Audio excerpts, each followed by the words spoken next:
2021 முன்பாக இதே திமுகவை சேர்ந்த அமைச்சர் கனிமொழி தமிழ்நாடு முழுக்க போராட்டம் நடத்தினார். இந்தியாவில் இளமதுகளை கொண்ட மாநிலம் தமிழ்நாடு. மதுபான கடையை மூடுங்கள். ஒரு தலைமுறை சீரழிந்து கொண்டிருக்கிறது. போராடியது அமைச்சர் கனிமொழி. கொரோனா காலத்தில் 2020ஆம் ஆண்டு வீட்டு வாசல கருப்பு கொடி ஏந்தி கருப்படி தரித்து குடும்பத்தோடு போராட்டம் நடத்தியது ஐயா ஸ்டாலின். இன்னைக்கு தமிழ்நாடு முழுக்க மதுபான கடைகள் இல்லை. ஏன் மதுபான கடை மூடல? அதிமுக ஆட்சி காலத்தை மதுபான கடையை மூடக்கோரி போராடிய திமுக உங்க ஆட்சி அமைந்ததும் அது குறித்து ஏன் வாய் திறக்கல? ஏன்னா அது அக்கறை இல்லை, அரசியல். அதிமுக ஆட்சி காலத்தில் திமுக போராடும் மதுபான கடையை மூடுங்க அப்படின்னு. திமுக ஆட்சிக்கு வந்த உடனே ஒரு அரசாணை போடுறாங்க. என்ன அரசாணை? விளையாட்டு திடல்ல, விளையாட்டு மைதானங்கள்ல, கல்யாண மண்டபங்கள்ல சரக்கு அடிக்கலாம், எந்த தடையும் இல்லை. ஒரு வரலாற்று சிறப்புமிக்க அரசாணை போடப்படுது. போட்டவனே அதிமுக போராடுது. விளையாட்டு மைதானங்கள்லையும் கல்யாண மண்டபங்கள்லையும் எப்படி நீங்க சாராயத்தை அனுமதிக்கலாம்னு. திமுக ஆட்சி காலத்தில் அதிமுக போராடுது, அதிமுக ஆட்சி காலத்தில் திமுக போராடுது. ஒரு படத்துல கவுண்டமணி சொல்வார்ல, நான் இப்படி சுத்துறப்ப நீ இப்படி சுத்தணும், நீ இப்படி சுத்துறப்ப நான் அப்படி சுத்துவேன். அப்படிதான் சுத்துறாங்க மாறி மாறி திமுகவும் அதிமுக. அதிமுகவின் ஆட்சி காலத்தை 8 வழிச்சாலை திட்டத்தை அனுமதிக்க மாட்டோம். விவசாயிகளின் ஒப்புதல் இல்லாது அந்த நிலங்களை எடுத்துக் கொடுப்பதா? இது அநீதி, கொடுமை பேசியது ஸ்டாலின். ஆனா திமுக ஆட்சிக்கு வந்த பிறகு அதே போல விவசாயிகளை ஒடுக்குகிறார். டெல்லி விவசாயிக்காக வாய் திறந்த ஐயா ஸ்டாலின் சென்னைக்கு அருகாமையில பரந்தூர்ல விவசாயிகள் 1.5 ஆண்டுக்கு மேலாக போராடுறானே. எங்கள் விவசாய நிலங்களை நாங்கள் தரமாட்டோம், பாட்டன் பூட்டன் காலம் தொட்டு நாங்கள் வாழக்கூடிய நிலம் இது, எங்கள் ஒப்புதல் இல்லாது வானூர்தி நிலையம் அமைக்க கூடாது போராடுறாங்கல்ல. அந்த போராட்டம் ஏன் கண்ணுக்கு தெரியல திமுகவுக்கு? ஏன் ஐயா ஸ்டாலின் கண்ணு தெரியல? யோசிச்சு பாருங்க. செந்தில் பாலாஜின்னு ஒருத்தர் இருக்காரு இந்த அமைச்சரவையில். பரிசுத்தமானவர், அப்பழு கற்றவர், நேர்மன்னா அவர் தான். அப்படிப்பட்ட ஒரு பேர்வழி ஊழல் பெருச்சாளி அப்படின்னு சொல்லணும்னா செந்தில் பாலாஜி தான். ஊரடிச்சு உலையில போறதுதான் செந்தில் பாலாஜி தான். அந்த செந்தில் பாலாஜியை காப்பாற்ற அவ்வளவு முனைப்பு காட்டுது இந்த திமுக. இந்த செந்தில் பாலாஜி முதலாக ஊழல்வாதி என்று சொன்னது யார்? இதே ஐயா ஸ்டாலின், மறைந்த ஐயா கருணாநிதி. குளித்தலை சட்டமன்ற தேர்தல் பரப்புரையும் போது 2016 ஸ்டாலின் பேசினாரு. போக்குவரத்துறை அமைச்சராக இருந்த செந்தில் பாலாஜி பேருந்து ஓட்டுநர் பணிக்கு, நடத்துனர் பணிக்கு காசை வாங்கி கொண்டு ஊழல் செய்தார். திருவாய் மலர்ந்தது ஸ்டாலின். ஆனா அந்த செந்தில் பாலாஜி திமுக இணைஞ்ச உடனே பரிசுத்தமானவரா மாறிட்டார். 2016 சட்டமன்ற பொதுத் தேர்தலின் போது அரவக்குறிச்சிலையும் தஞ்சாவூர்லையும் தேர்தல் தள்ளி வைக்கப்படுது. காரணம் என்ன? வாக்குக்கு அதிகப்படியான காசு வாரி இறைக்கப்பட்டதுங்கிற குற்றச்சாட்டு. குறிப்பா அரவக்குறிச்சியில் அன்னைக்கு கட்டுக்கட்டாக பணம் எடுக்கப்பட்டது. அன்புநாதன் ஒரு ஆள் வீட்டில் கட்டுக்கட்டாக பண மதிப்பிழப்பு செய்யப்பட்டு சில நாட்கள்லேயே கட்டுக்கட்டாக அன்புநாதன் வீட்டிலேருந்து பணம் எடுத்தாங்க. அன்புநாதன் ஒரு பினாமி அப்படின்னு திமுக குற்றம் சுமத்தியது. அந்த அன்புநாதன் யாருக்கு பினாமியா இருந்தான் தெரியுமா? 2016 அரவக்குறிச்சியில் தேர்தல் தள்ளி வைக்கப்பட காரணம் அமைந்தது யார் தெரியுமா? இதே செந்தில் பாலாஜி. அந்த செந்தில் பாலாஜியை இன்னைக்கு கொண்டாடுறாங்க திமுகவில். அது அப்புறம் அந்த கட்சியில் அயோக்கியனா இருந்தா உன் கட்சிக்கு வந்த உடனே நியாயவனா மாறிட்டான். எந்த வாஷிங் மிஷினில் போட்டு வெளுத்தீங்க? இது ஒரு கட்சி, இது ஒரு கோட்பாடு. திராவிடமானது உலகமே பார்த்து வியக்குதுங்க. தமிழ்நாட்டின் முதலமைச்சர் இருக்காரு, அவரோட அறிவு முதிர்ச்சி, அறிவு திறனை பார்த்து உலகம் வியந்தான் போகும். ஐயா ஸ்டாலின் ஒரு வீட்டுக்கு போறாரு. வீட்டுக்கு போய் உட்கார்ந்துருக்காரு. பக்கத்தில் ஒரு பையன் உட்காந்துருக்காப்புல. அங்கேருந்து ஒரு அம்மா வருது. வந்த உடனே இது யாரு, உங்க சிஸ்டரானு கிடையாது, இல்லை மனைவிங்கிறார். மனைவினா என்ன அர்த்தம்? மனைவி அப்படின்னு அர்த்தம். உடனே கிடையாது, உங்களுக்கு கல்யாணம் ஆயிடுச்சான்னு கிடையாது. கல்யாணம் ஆனாதான் மனைவி. 2021 தேர்தல் பரப்புரைக்கு முன்பாக நான் மக்கள்கிட்ட குறை கேட்க போறேன்னு கிளம்பிட்டாரு. கிளம்பி இதே போல ஒரு மேடையை போட்டு மேடையில் உட்காந்துக்குவார், சம்மணம் போட்டு உட்காந்துக்குவார். அப்போ குறையெல்லாம் எழுதி கொடுங்க அப்படின்னு சொல்லிடுவார். அதில் ஒருத்தன், அவன் பேர் திருமலை, அவன் எழுதி கொடுக்குறான். என்ன கொடுக்குறான்? ஐயா என் பேர் திருமலை, என் கறவை மாட்டை காணும், கண்டுபிடிச்சு கொடுக்குமாறு தாழ்மையோடு வேண்டுகிறேங்கிறேன். இவர் என்ன சொல்லிட்டாரு? கணவனை காணும் என்று புகார் கொடுத்திருக்கக்கூடிய சகோதரி திருமலைக்கு நாங்கள் கணவனை கண்டுபிடிச்சு தருவோம்ட்டார். அவன் கறவை மாட்டை காணுங்கிறேன், இவர் கணவனை காணுங்கிறார். சரி, அதையாவது மாற்றி படிச்சிங்கன்னு கூட புரிஞ்சுக்குவோம். திருமணங்கிறது ஆம்பளை பெண் கூட வாங்க தெரியாது. என்னங்க கொடுமையா இருக்குது. இவர் தமிழ்நாட்டின் முதலமைச்சர். ஒரு கேள்வியை, ஒரு செய்தியாளர் சந்திப்பில் கேள்வியை கேட்குறாங்க. அதை 10 நொடி பார்க்குறாரு. அந்த தாளை பார்த்துட்டு இந்த கேள்விக்கு வேற ஒரு அமைச்சர் பதில் சொல்லுவாருன்ட்டு. அவருக்கு வெளி உலகமே தெரியலங்க. பொம்மை முதலமைச்சருங்கிறாங்க. இல்லை, சும்மா இல்லை, நாட்டில் என்ன நடக்குதுன்னே முதலமைச்சர் ஸ்டாலினுக்கு தெரியல. ஏன்னா அவர் ஒரு உலகத்தில் வாழ்றார், கற்பனை உலகத்தில் வாழ்றார். எல்லாரும் நம்மளை புகழ்றாங்க. அதுவும் போன வாரம் கூத்து பண்ணாங்க பாருங்க. ஆப்பிரிக்க பழங்குடி மக்கள் ஸ்டாலின் ஆட்சியை பாராட்டுறாங்க, வாழ்த்துறாங்க. அதாவது ஐயா ஸ்டாலின் வந்து இங்க தமிழ்நாட்டில் பழங்குடி மக்களுக்கு பண்ண சேவை வந்து கடல் கடந்து, அந்த செய்தி கடல் கடந்து போய், கண்டம் கடந்து போய் ஆப்பிரிக்காவில் வாழக்கூடிய பழங்குடி மக்களோட செவிகளை போய் அடைஞ்சு, இப்படிப்பட்ட ஒரு முதலமைச்சர் அங்கே வாழ்றாரா அப்படின்னு அந்த பழங்குடி மக்கள், இணையத்தை பயன்படுத்தாத அந்த பழங்குடி மக்கள் வந்து அவங்க போய் அந்த அந்த ஸ்டாலினோட படத்தை பிரிண்ட் அவுட் எடுத்து அவங்க வச்சுக்கிட்டு வாழ்த்துறாங்களாம். என்னென்ன கதை சொல்றாங்க. 3000 ரூபாய் காசு கொடுத்தா யாரு படத்தை வேணாலும் வச்சுக்கிட்டு அவங்க வாழ்த்துவாங்கன்னு வருது. ஆனா நம்மகிட்ட என்ன சொல்லிட்டாங்க? பழங்குடி மக்கள், ஆப்பிரிக்க பழங்குடி மக்களே வாழ்த்துற ஆட்சின்ட்ட. ஐநா சபை வந்து திமுக ஆட்சியை பாராட்டுதுன்னு செய்தி கலைஞர் தொலைக்காட்சியில் விடுது. எங்கடா யாரா ஐநா சபை தலைவர், யாரா செயலாளர், யாரா பாராட்டுறான்னா பாராட்டுதான் ஒருத்தன் சொன்னான்னு போட்டிருக்கேன். முழுக்க முழுக்க விளம்பரத்தில் ஓடிட்டு இருக்கேன். பாஜகவை நாங்கள் பயங்கரமாக எதிர்க்கிறோம். பாஜகவுக்கு கடுமையான அழுத்தம் கொடுத்தோம். எப்படி அழுத்தம் கொடுத்தீங்க? முதல்ல காலுக்கு அழுத்தம் கொடுத்தோம், அப்புறம் முதுகுக்கு அழுத்தம் கொடுத்தோம், இப்போ கைக்கு அழுத்தம் கொடுப்போம். பாஜகவை திமுக எதிர்க்கிறதா? 4 ஆண்டு காலம் நிதி ஆயோக் கூட்டத்துக்கு ஸ்டாலின் போகல. ஒவ்வொரு ஆண்டும் ஒவ்வொரு காரணத்தை சொன்னார். இந்த ஆண்டு கிளம்பி போயிட்டார். எதுக்கு கிளம்பி போனது மட்டுமல்லாது, நரேந்திர மோடிக்கு எதுக்க வந்து ஸ்டாலின் வாசிக்கிறாரு. நாட்டை வளர்ந்த நாடாக மாற்றுகிற மோடியின் தொலைநோக்கு பார்வை பாராட்டத்தக்கது. சொன்னது யார்? ஸ்டாலின்.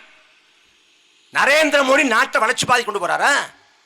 நாட்டை வளர்ந்த நாடா மாத்தாரா? மோடியோட தொலைநோக்கு பார்வை பாராட்டத்தக்கது என்று ஏன் பேசணும்? ஏன்னா அமலாக்கத்துறை, வருமான வரித்துறை அவெல்லாம் தயாரா இருக்கேன். எப்போ வேணாலும் கொத்திட்டு போயிடுவான் உதயநிதியை. அப்போ உதயநிதியை காப்பாற்ற உடனே வெள்ளை கொடை இல்லை வெள்ளை கொடி, இவ்வளவுதான் திமுக. இங்க பேசுவாங்க என்ன? திமுக தமிழ்நாட்டில் பேசுவான் பாசிஸ்ட பாஜக ஒழிய, மோடி ஒரு சாடிஸ்ட். இது தமிழ்நாட்டில். டெல்லிக்கு போனா பாஜக எங்கள் ஸ்வீட் எனிமீஸ், இனிமையான எதிரிகள். எதிரி எப்பறம் இனிமையா இருப்பேன்? காதலி இனிமையா இருக்கலாம், மனைவி இனிமையா இருக்கலாம், நண்பன் இனிமையா இருக்கலாம், எதிரி எப்படி இனிமையா இருப்பேன்? இந்த பம்மல்கே சம்பந்தங்கிற படத்தில் வந்து கமலஹாசன் சொல்லுவார் சிம்ரனை பார்த்து, நீங்கள் எனக்கு ரொம்ப வேண்டப்பட்ட விரோதிங்கிறதுனால அதை சொல்கிறேன் பாரு. எப்படி விரோதி வேண்டப்பட்டனா இருக்க முடியும்னு நமக்கு பார்த்தோன்னே அந்த சொல்லாடலே வியப்பாக இருக்கும், நகைப்பாக இருக்கும். அந்த மாதிரி ஸ்வீட் எனிமீஸான். இங்கே தமிழ்நாட்டில் என்ன சொல்லுவாங்க? கோபேக் மோடி இங்கே வரக்கூடாது, மோடி வந்தால் நாங்கள் கருப்பு கொடி காட்டுவோம், அவர் வானத்தின் வழியாக பறந்தா கூட கருப்பு பழம் விடுவோம். சொன்னது யார்? திமுக. ஆனால் 2021 திமுக ஆட்சிக்கு வந்த பிறகு நரேந்திர மோடியை போய் அழைத்தது இதே திமுக. இங்கே எய்ம்ஸ் மருத்துவமனையை பாஜக கொண்டு வரவில்லை என்று பேசிய இதே திமுக டெல்லியில போய் பேசினாங்க. யாரு? ஐயா டிஆர் பாலு. வெள்ளித்தட்டில் வச்சு மோடி 11 மருத்துவ கொள்கையை கொடுத்திருக்காரு. அவரோட இணக்கமா போகாம நாங்க என்ன பண்றதுங்கிறது. தமிழ்நாட்டில் செங்கல்ல காட்டி எய்ம்ஸ் மருத்துவமனை கொண்டு வரவில்லை என்று பரப்புரை செய்த இதே திமுக டெல்லியில போய் அந்த மோடி பார்த்துட்டு வந்து வாசல் சொல்றான், வெள்ளித்தட்டில் வச்சு 11 மருத்துவ கொள்கையை மோடி கொடுத்தாருன்னு. இங்க வந்து தூத்துக்குடி திருநெல்வேலி வெள்ளம், கடந்த ஆண்டு வெள்ளத்தின் போது உதயநிதி ஸ்டாலின் அவர் பேசார், உங்க அப்பா விட்டு சொத்தா, நிதியை தர மாட்டியா, பணத்தை கொடுக்க மாட்டியா, நிர்மலா சீதாராமனை நோக்கிக்கிறது. அது தேசிய அளவில் பேச்சு பொருள் ஆகுது, விவாத பொருளாக மாறுது. இங்கே இப்படி பேசின திமுக டெல்லிக்கு டிஆர் பாலு போறப்ப அவர் சொல்றாரு, ஒரு நிதியமைச்சர் போய் வெள்ளத்தை பார்வையிடலாம் பெரிய விஷயம், மத்திய அரசு தமிழ்நாட்டு மக்கள் மீது கரிசனத்தோடு இருக்காங்க, அக்கறையோடு இருக்காங்க. அதனாலதான் குழுக்கள் அனுப்புறாங்க, அமைச்சரவை அனுப்புறாங்க. அதனால மத்திய அரசு வஞ்சிக்கிற நோக்கத்தோடு இருக்குன்னு சொல்ல முடியாது. அப்ப இங்க ஒரு நிலைப்பாடு, அங்க ஒரு நிலைப்பாடு. திமுகவுக்கு முதல்ல எதுக்குங்க அதிகாரம்? முதல்ல தமிழ்நாட்டை ஆண்டது 5 முறை 6 முறை என்று தமிழ்நாட்டை ஆண்டது திமுக. தமிழ்நாட்டை மட்டுமல்ல அன்பு மக்களே, இந்தியாவில் எந்த ஒரு மாநில கட்சிக்கும் கிடைக்காத பெருவாய்ப்பு திமுகவுக்கு கிடைச்சது. இந்தியாவில் முதல் முறையாக ஆட்சியை பிடித்த மாநில கட்சின்னா திமுக தான். 67 அண்ணா தலைமையில் ஆட்சியை பிடிக்குது முதல்ல. அதே போல மத்திய அமைச்சரை அதிகப்படியான ஆண்டுகள் அங்க வைத்த ஒரே மாநில கட்சி இதே திமுக. 2013 அந்த பக்கம் 99 தொடங்கி 2013 வரை தொடர்ச்சியாக 14 ஆண்டுகள் மத்திய அமைச்சர்கள் அங்க வைச்ச கட்சி திமுக. 2004 தொடங்கி 2009 காலகட்டத்தில் 5 ஆண்டு காலம் பெரும்பான்மை இல்லாத காங்கிரஸ் ஆட்சியை தாங்கி பிடித்ததே இந்த திமுக தான். மத்திய அமைச்சரவையில் விபி சிங் காலத்தில், ஐக்கிய குஜரால் காலத்தில், தேவகவுடா காலத்தில், வாஜ்பாய் காலத்தில், மன்மோகன் சிங் காலத்தில் ஒட்டுமொத்தமாக 18 ஆண்டுகள் மத்திய அமைச்சரவையில் இதே திமுக அங்க வைத்த போது காவிரி உரிமையை பெற்றுக் கொடுத்தியா? முல்லை பெரியாற்று அணையோட நீர்மட்டத்தை நீ உறுதிப்படுத்தினியா? கச்சத்தீவை மீட்டெடுத்தியா? என்ன பண்ண? ஒரு மழையை முடுங்கல. இப்ப மறுபடியும் அதிகாரத்தை கொடுக்கணும். மத்தியில் அதிகாரத்தை கொடுத்து, மாநிலத்தில் அதிகாரத்தை கொடுத்து விட்டு தொலைக்கணும். இந்த கட்சிகளை, இந்த ஆட்சிகளை விட்டு தொலைக்காவிட்டால் நமக்கு விடிவு ஒரு நாளும் பிறக்காது. அதுக்கு ஒரே வாய்ப்பு உங்கள் பிள்ளைகள் தான். உங்கள் பிள்ளைகள் காலம் கொடுத்த கையிருப்பு. நாங்க மற்ற கட்சிகள் போல இல்லை, ஒருபோதும் இல்லை. திமுக எப்படி பிறந்துச்சு? திராவிட கழகத்தில் அண்ணாவுக்கும் பெரியாருக்கும் சண்டை. பெரியார் மணியமே கட்டினதால அண்ணா கோச்சுக்கிட்டு தனியா வந்துட்டார். தனியா வந்து கட்சி, அது திமுக. அந்த திமுகவில் பின்னால கருணாநிதி காலத்தில் கருணாநிதிக்கு எம்ஜிஆருக்கும் சண்டை. எம்ஜிஆர் கணக்கு கேட்டதால கட்சி விட்டு வெளியேற்றப்படுறாரு. எம்ஜிஆர் வெளியேறி கோச்சிட்டு வந்து அவர் அதிமுகங்கிற கட்சி. அதே திமுக அதுக்கு பிறகான காலகட்டத்தில் கருணாநிதிக்கும் வைகோவுக்கும் சண்டை. வைகோவை திட்டமிட்டு கட்டம் கட்டி வெளியேற்றார் கருணாநிதி. வைகோ வெளியேறி தனி இயக்கம் மதிமுக. இப்படி திமுகவும் அதிமுகவும் தனிப்பட்ட 2 பேருக்கிடையான முரண்களால, மோதல்களால பிறந்த இயக்கம், பிளந்த இயக்கம். ஆனால் நாம் தமிழர் கட்சி அவ்வாறு உருவான இயக்கம் அல்ல. வரலாறு கொடுத்த பெருவாய்ப்பு. கவியரசு கண்ணதாசன் சொன்னாரு, காமராசரை பார்த்து காலத்தின் கடைசி கருணையினார். காலம் ஒரு முறை கடைசியாக கருணையுற்றிருக்கிறது. இந்த கருணையை பற்றிக் கொள்ளுங்கள், பிடித்துக் கொள்ளுங்கள், காலத்தின் கடைசி வாய்ப்பு என்று கவியரசு கண்ணதாசன் காமராசரை பார்த்து சொன்னார். அதே போல வரலாற்றின் கடைசி வாய்ப்பு நாம் தமிழர் கட்சி. 1000 ஆண்டுகளுக்கு மேலாக அதிகாரமற்று நிற்கிற தமிழன் அதிகாரத்தை சுவைப்பதற்கு, தமிழனுக்கான குரல் தமிழக சட்டமன்றத்திலே ஒலிப்பதற்கு கடைசி வாய்ப்பு நாம் தமிழர் கட்சி. முற்று முழுதாக இனம் அழித்தொழிக்கப்பட்டு, உரிமைகள் பறிக்கப்பட்டு, உலகம் முழுக்க அகதியாக கூலியாக ஓடோடி திரிகிற தமிழன், தமிழ்நாட்டிலே வாழ முடியாத வறுமையில ஏழ்மையில புழுங்கி திரியக்கூடிய தமிழன் வாழ்வதற்கு, ஆழ்வதற்கு, மீள்வதற்கு ஒரே வாய்ப்பு நாம் தமிழர் கட்சி தான். சத்தியமாய் தான் வாய்ப்பு. எங்கள் இனம் அழித்தொழிக்கப்பட்டது. எங்கள் இனம் அழித்தொழிக்கப்பட்ட நாளில் பிறந்தோம். 2009 எந்த தமிழனும் மறக்க கூடாத ஆண்டு. மே 18 எந்த தமிழனும் கடக்க கூடாத நாள். 2009 மே 18 நாளில் 1.25 லட்சம் தமிழர்களை துள்ள துடிக்க படுகொலை செய்துவிட்டு, ஈழ நிலத்தை சிதைத்து நொறுக்கிவிட்டு, தமிழர் தாயகத்தை சுடுகாடாக மாற்றிவிட்டு, எந்த திசை நோக்கினாலும் ஒப்பாரி ஓலம், இரத்த சகதி, இரத்த வாடை என்று மாற்றிவிட்டு, அவ்வளவுதான் தமிழர்களை கொன்றொழித்து விட்டோம், அவ்வளவுதான் தமிழர்களை வீழ்த்தி விட்டோம், தமிழர்களின் புலிக்கொடியை தாழ்த்தி விட்டோம், உங்கள் தலைவன் பிரபாகரனை கொன்றொழித்து விட்டோம் என்று ராஜபக்சே மண்ணை முத்தமிட்டு எக்காலமிட்டு சிரித்த நாள் மே 18, 2009. உலகம் முழுக்க வாழ்ந்த தமிழர்கள் கூணி குறுகி வீட்டை விட்டு வெளியே வர முடியாது, அவமானம் தாழாது, வாழ்வதா தற்கொலை செய்து செத்து போவதா என்று மனம் புழுங்கிய நாள் மே 18. எந்த நாளில் நாங்கள் அழித்தொழிக்கப்பட்டதாக உலகம் கருதியதோ, எந்த நாளில் எல்லாம் முடிந்து விட்டதாக சிங்கள பிரணவாதம் எக்காலமிட்டதோ, எந்த நாளில் எல்லாம் முடிந்து விட்டதாக பன்னாட்டு அரங்கு பார்த்ததோ, அதே நாளை குறிவைத்து, அதே மே 18 குறிவைத்து 2010ஆம் ஆண்டு இறக்கப்பட்ட புலிக்கொடியை இன்னொரு தாய்நிலத்தில் ஏற்றி எந்த தலைவனை மறைத்து போனதாக சொன்னார்களோ அந்த தலைவனை நெஞ்சில் சுமந்து அதே தமிழீழ தாயத்துக்காக நாம் தமிழக முழக்கத்தோடு நாங்கள் எழுந்தோம். 15 ஆண்டுகள பயணம், 15 ஆண்டு, ஓராண்டு 2 ஆண்டுல 15 ஆண்டு துளி சமரசம் பண்ணல. 2016 தனிச்சு போட்டிட்டோம், தோத்தோம். 2019 தனிச்சு போட்டிட்டோம், தோத்தோம். 2021 தனிச்சு போட்டிட்டோம், தோத்தோம். 2024 தனிச்சு போட்டிட்டோம், தோத்தோம். 4 பொது தேர்தலில் தோத்து போனோம் வரிசையா. இந்திய தேர்தல் அரசியல் வரலாற்றில் தோத்து போன ஒரு கட்சி வளராது, முன்னேறாது, முன்னோக்கி நகராது. ஆனா தோத்து போன நாம் தமிழர் கட்சி 1.1 8.2 அளவுக்கு வாக்கு விழுக்காட்டை உயர்த்திருக்கிறது என்றால் இது வரலாற்றில் யாரும் செய்யாத பெரும் மாற்றம், புத்தடிச்சு பாய்ச்சல். ஏன்னா நாங்க கோட்பாட்டில் கொள்கையிலே சமரசம் இல்ல. கூட்டணிக்கு வா, 20 சீட்டு தர்றோம், 400 கோடி தர்றோம், கூப்பிடுறான். நாம் தமிழர் கட்சி கூட்டணிக்கு போனால் மிக குறைந்தது 500 கோடியை கொட்டி கொடுப்பான். 500 கோடி குறைந்தது. ஆனால் நாங்க அதெல்லாம் உதிர்ந்து விழக்கூடிய முடிக்கு சமாளம் என்று கருதி புறந்தடுறோம். மக்களை நம்புறோம். எத்தனை தோல்விகள் வந்தாலும் சரி, நாங்கள் மக்களை நம்பி நிற்போம், மக்கள் நம்ப நிற்போம். அந்த உறுதிப்பாட்டோடு நிற்கிறோம். உங்கள் பிள்ளைகள் நீங்க ஆதரிக்கல, அங்கீகரிக்கலன்னா ஒன்றும் செய்ய முடியாது. நீங்க திமுகவுக்கு ஓட்ட போட்டீங்க, அதிமுக ஓட்ட போட்டீங்கன்னா ஒன்றும் இல்லை. அடுத்த வருஷம் இதே நாளில் நீங்க எங்களை தோக்கடிச்சிங்கன்னா உங்களுக்காக மறுபடியும் வந்து பேசுவோம், உங்களுக்காக பேசுவோம். இங்க பேசக்கூடிய பேச்சு காத்தோடு கரைஞ்சு போகும். ஆனா சட்டமன்றத்தில் பேசினா அந்த பேச்சு அவை குறிப்பாக மாறும், வரலாற்று குறிப்பாக மாறும். சம்பந்தப்பட்ட துறை சார்ந்த அமைச்சர் வாய் திறந்து பதில் சொல்லித்தான் ஆகணும்.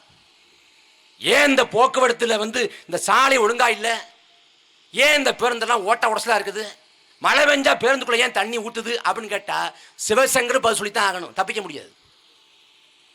அப்ப வாய்ப்பு, வாக்கு, உங்கள் வாக்கை மாற்றி செலுத்தாத வரை உங்க வாழ்வில் எந்த மாற்றம் உருவாகாது. இது சத்தியம். ஓட்ட மாத்து, ஓட்ட மாத்தி போடு. எல்லாத்துலயும் புதுமையை விரும்புற. ஒரு சட்டை 4 சட்டை இருக்குன்னா எது புது சட்டையோ அதை எடுத்து கொடுத்துக்கிறீங்க. திரைப்படம் பார்க்க போனா புது படத்துக்கு போகணுங்கிறீங்க. அலைபேசி வாங்கினா புது அலைபேசி வாங்கணுங்கிறீங்க. எல்லாத்துலயும் புதுமையை விரும்புறீங்க. புதுமைன்னு விரும்புறீங்க. எல்லாத்துலயும் புதுமை விரும்புற நீங்க அறுத பழசான நமத்து போன திமுகவையும் அதிமுகவும் ஏன் கட்டிட்டு அழுவுறீங்க? விட்டு தொலைங்க. வாய்ப்பு கொடுத்தீங்க திமுகவுக்கு, அதிமுக வாய்ப்பு கொடுத்தீங்க. திமுக ஆட்சி எவ்வாறு இருக்கும், அதிமுக ஆட்சி எவ்வாறு இருக்கும் பார்த்தாச்சு. ஒரு முறை உங்கள் பிள்ளைகள் ஓட்ட போடுங்க. எங்களை எண்ணத்தையே சின்னமாக கொண்டு நிற்கிறோம். விவசாய சின்னம், உழைக்கும் அடித்தட்டு மக்களின் சின்னம், தமிழர் வாழ்வை பொன்னாக்க போற சின்னம், கொடியவர்களை மண்ணாக்க போற சின்னம் விவசாய சின்னம்.